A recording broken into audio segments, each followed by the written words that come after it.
Hey, Randy Joe here, and welcome to the first edition in the Art Pop April series. That's right, if you've been following along with my music genre series that I've been doing, where every month I'm doing a different music genre and I'm trying to cover 10 albums within each genre, you would know that this is the newest genre we're doing, which is art pop, which is somewhat more of a vague genre to some. However, I did want to do a pop kind of focused month. But instead of just doing the very broad and open-ended pop genre, I'm going to hone in more on art pop specifically, which tends to focus a bit more on lyricism, whether it being cryptic or very poetic, as well as a more artistic focused sort of instrumental to back it all up. Because if we just did pop music, we would get a lot of the mainstream stuff that you might hear, and I wanted to focus a little bit more on the more artistic side of the genre, the stuff that's a bit more forward-thinking and groundbreaking, and just overall more interesting, in my opinion. So, of course, with the first edition of Art Pop April, we're covering Talk Talk's 1986 album, The Color of Spring. Specifically because there's a song on here called April 5th, never heard of it, but today is April 5th. So I thought, hey, if we're going to kick off this series with The Color of Spring, let's do it on April 5th, because why not, right? That being said, there's 8 tracks here. Some of them are a bit lengthier, especially that final track, but it only brings it to about 45 minutes, a pretty average length for an album. But I'm pretty excited to kick off this month, seeing as Metal March was so claustrophobic and dark, obviously, in its tone much of the time. Art Pop might be a little bit more upbeat, expressive, and overall, just a more lighthearted sort of trajectory. But let's kick it off with Happiness is Easy.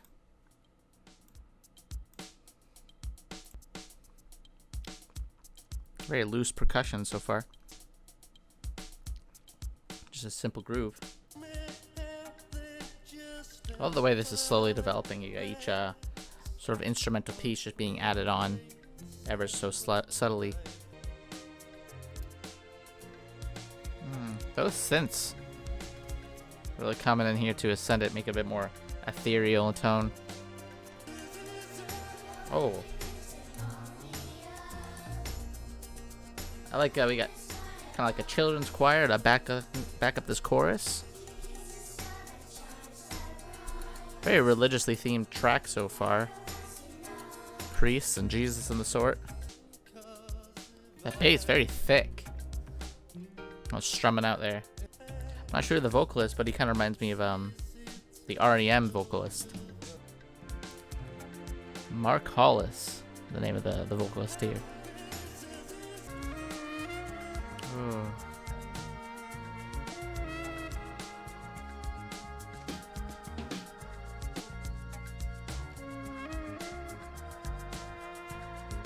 This horn coming in, adding a kind of strange atmosphere that's being developed here.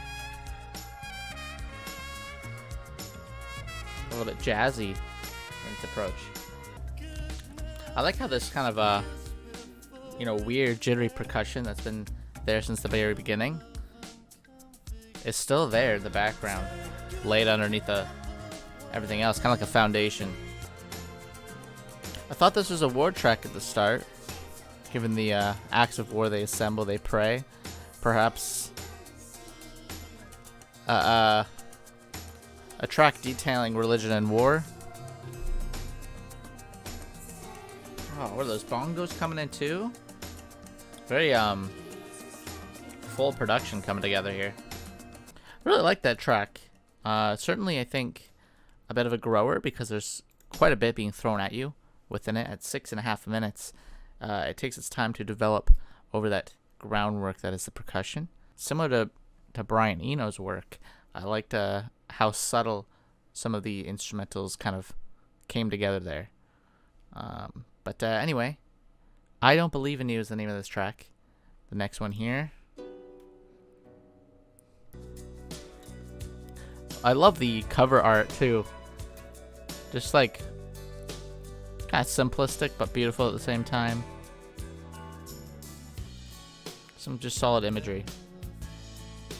Has a very 80s tone to it, given, I mean, they come out in the mid 80s, but that smoky atmosphere. Feels very similar to a lot of acts at the time.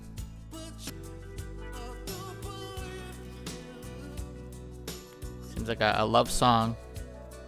Perhaps cheating of some sort, given the mistrust here.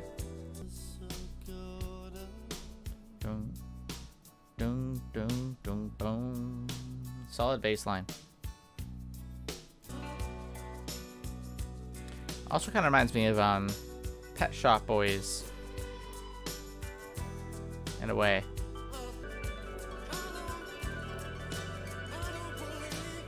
That shimmery arrangement there is just absolutely gorgeous. Oh.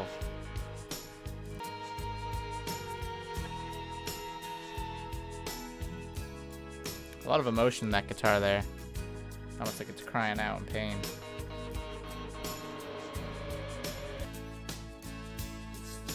Really uplifting sort of instrumental, despite the lyrics seeming very melancholic and dramatic.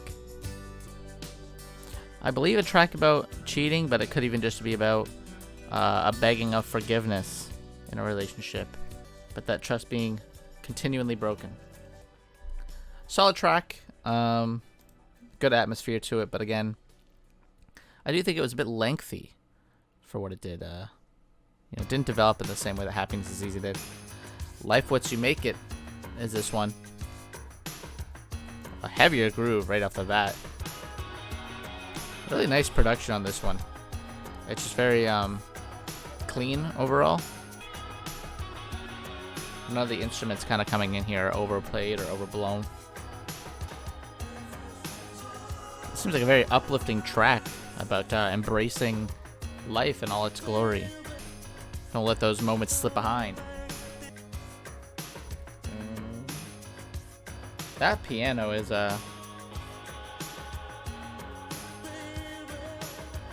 just got a good solid rhythm to it. Nice drop on it.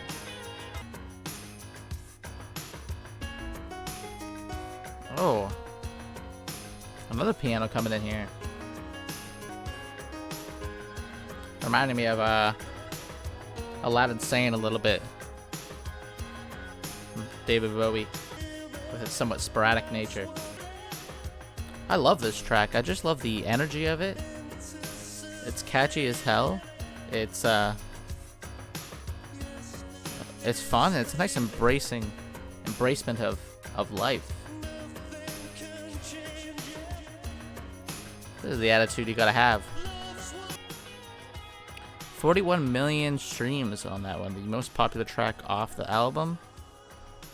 And I could certainly see why. It's just got a great energy to it, a great message as well. And it's upbeat as hell. Good atmosphere. And as we go into that next track, we're going to be playing April 5th, which today's date is April 5th. So, had to do it today. Lots of instruments going into this album that I didn't expect. It's got like a jazzy influence. It's got very synth pop sort of focus. Nice piano as well. Lots of different avenues coming together.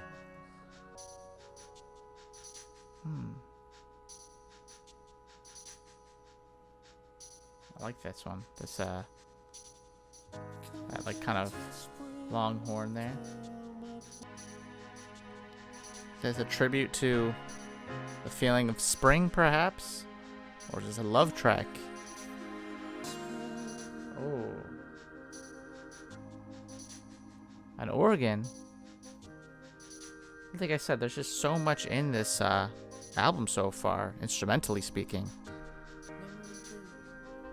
God, you could feel it kind of sounding uplifting. Very luscious production and atmosphere. It's so gentle. A very just gentle, beautiful track that I think is focused on the feeling of spring, perhaps. That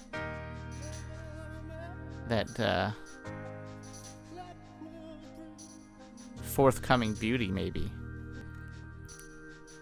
Maybe metaphorical for a love as well. That sort of new relationship energy. Such a gentle track. I like that one. It's fairly lengthy at 6 minutes, but it's just so lighthearted, so simple. And those instruments that come in really match that sort of uplifting energy of what I would imagine would be the forthcoming spring, that feeling of sun after darkness, after the cold, desolate winter. Living in Another World is this one. Definitely a very 80s sounding album, though. Much more luscious production this time around. Very full.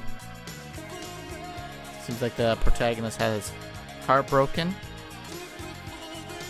You can't predict the future. You know, he's just heading towards what he knows. Is that a harmonica?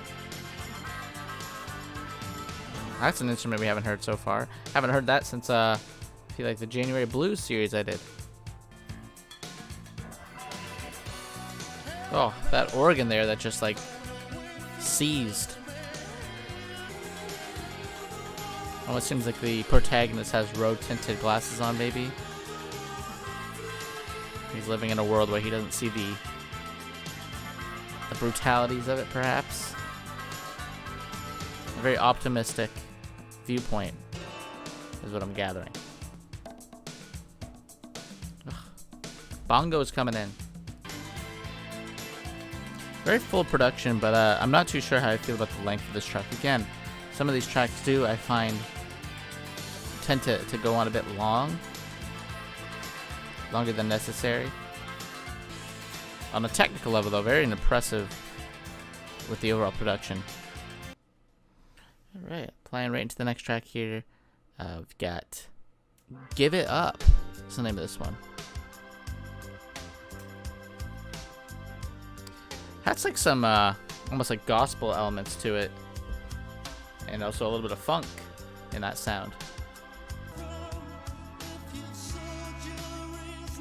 A lot of tracks focused on lost love on this album so far.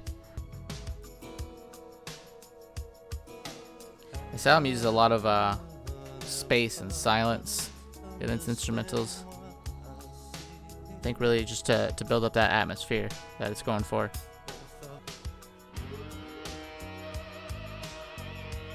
Yeah. Very rough, you know, battling guitar there in the background. Had a sorrowness in it.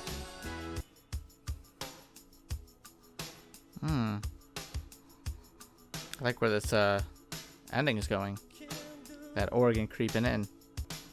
Boom, boom, boom. The percussion throughout this album has been very solid in just keeping a rhythm and having a nice hard punchiness to it. Typically just laying the groundwork, it would seem.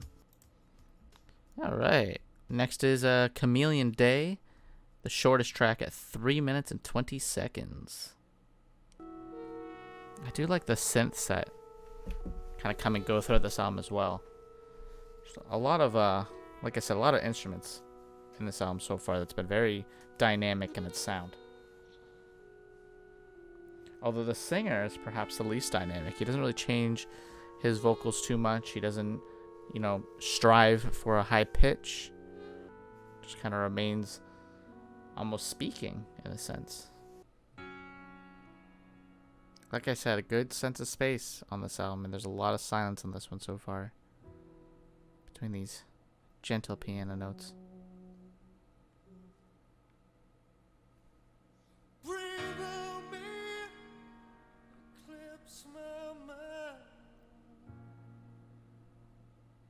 Whew. They belted it out there.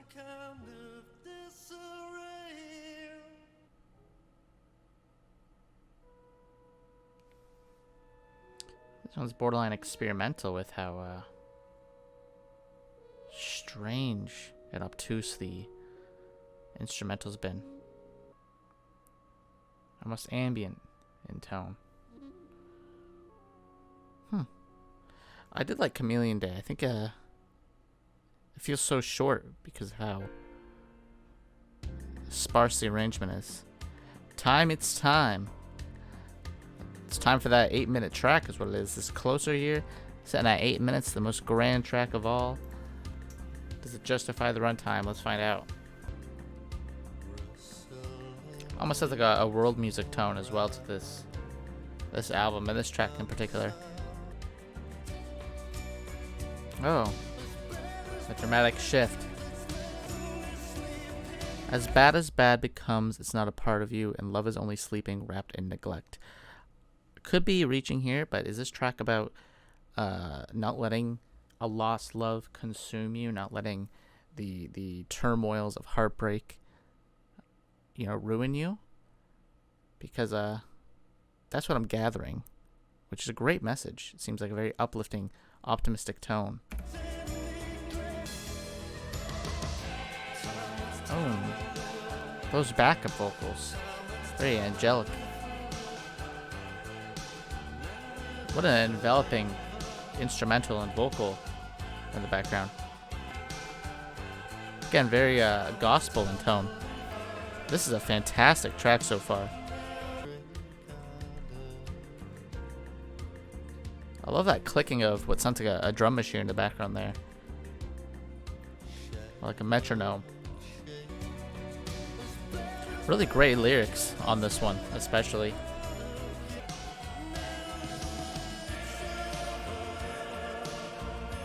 Oh, those bells too. What is it, Christmas here? I think that's a harmonica, perhaps. A very rich instrumental. My God, the way it keeps switching. Kind of feels like everything that we've seen in the album is really coming together on this track here. That is a powerful choir in the background there. Oh. Those flutes of some sort. They're so light and airy though.